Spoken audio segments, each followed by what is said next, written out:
شو يا سيد عدنان؟ شو اخذت المصاري واختفيت لا حس ولا خبر؟ شو قصتك؟ كيف هيك يعني يا هشام؟ والله ما عم بفهم عليك. هلا ما عم تفهم علي ما؟ اسمع، انا دينتك مبلغ هالقد قده وصار مارق على وقت تسليمه وقت طويل. انا المسا بدي مصاري، عم تفهم ولا لا؟ هشام، انت جاي تطالبني مصاريك وانت بتعرف اكثر واحد وضعي.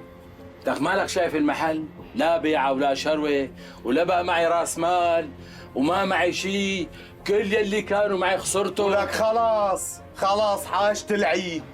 اسمع، معك من هلأ للمساء، وإذا ما بتجيب لي المصاري يا ويلك ويا سواد ليلك، رح أقدم السندات على المحكمة، عم تفهموا؟ لك إيه خلصنا بقى، بكل عين وقحة جاي لهون وعم تقول إلك حق وعم تطالب بمصاري، ولك كل يلي صار فينا من وراك أنت ومن نقك على أبي، ولك أبي ما بيعرف هي الشغلات الوسخة لولا صحتك العاطلة. ورد اتركه ايدك، عم تشرفوا علي انت وياه مو هيك؟